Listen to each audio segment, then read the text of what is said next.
So, on your second day, you should be planning your balanced argument. So, I'm a step ahead of you here. I've already filled in the middle column with some of the ideas from our waggle, some of the phrases, some of the sentences, just to give us an idea. Feel free to have a look at those and pop those into your column. Have another look at the waggle, see if you can find any different ones, see if you can add any of your own. But that's just a really useful point of reference when it comes to actually writing your balanced argument, to look at that structure. So now I need to think about my ideas. Now we've already written our introduction in our short burst writing, so there's no point in doing that again. So I'm just going to write SBW for short burst writing there, just as a reminder that that's already done. In fact, just because it makes you feel good, I'm going to put a tick next to it. So now we need to think about what we're going to put in these boxes.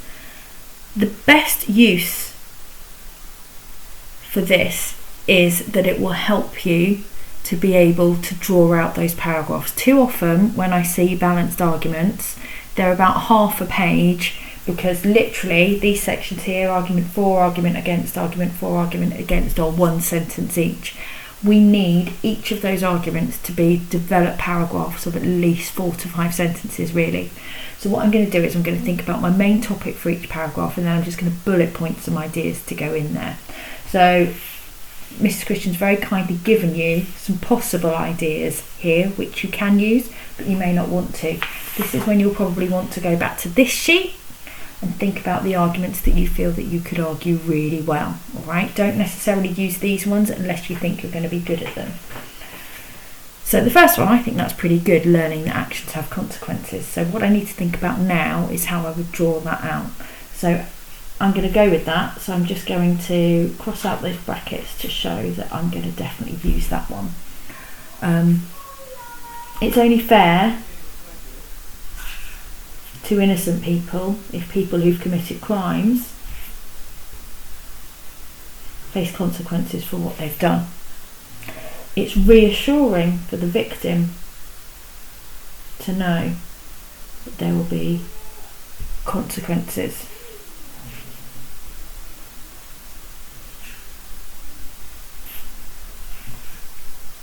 And why should they get away with it? I've got a good rhetorical question there.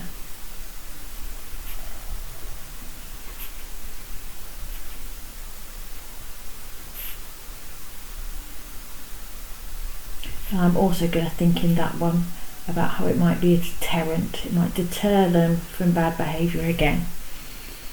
Okay, so the next one, learning bad behaviour from others. I'm going to stick with that one. And so they might learn about other people's crimes, and that might influence them to go and commit crimes. So learn about others' crimes. Don't forget that apostrophe there.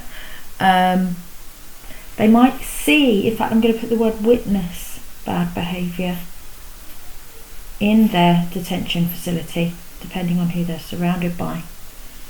And there will be no good peers to influence them. Now at this point these are just notes. I'm sure that I can make that sentence, no good peers to influence them, much better in my writing.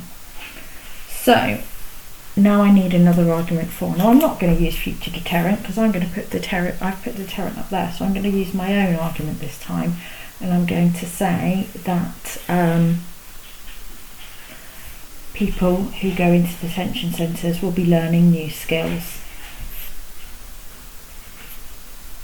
A lot of time is spent teaching these people things that they can use when they go back out into the community. It gives them something to focus on. It helps them to give something back to the community.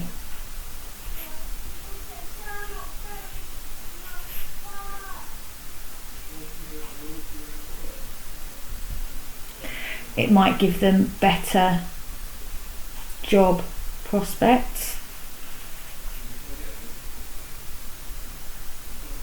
In fact, better educational prospects as well. And it might help them with strengths of character and self-esteem if they feel they can do something.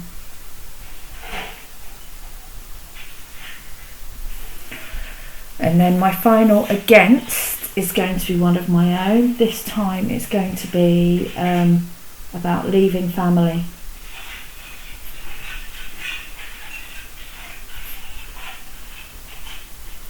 I'm going to talk about how important good attachment to family is. The need for parents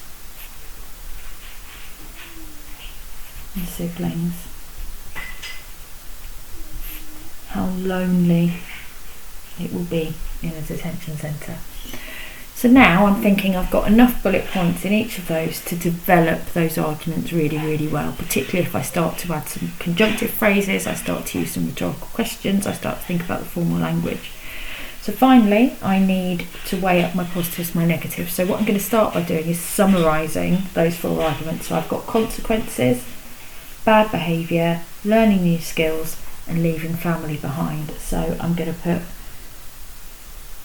both my arguments 4 together first. So I will write a sentence, something along the lines of, having considered both sides of the argument, detention centres are good for teaching people about consequences and learning new skills. On the other hand, they may learn about other crimes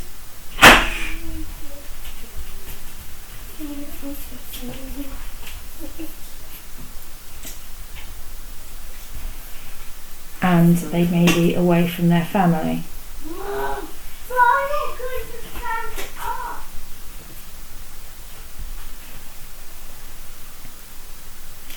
So my conclusion is going to be actually that depending on the crime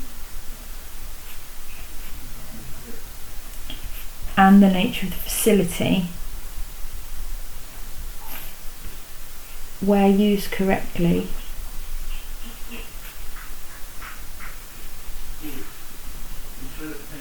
they may be effective. So there we go, there's the plan.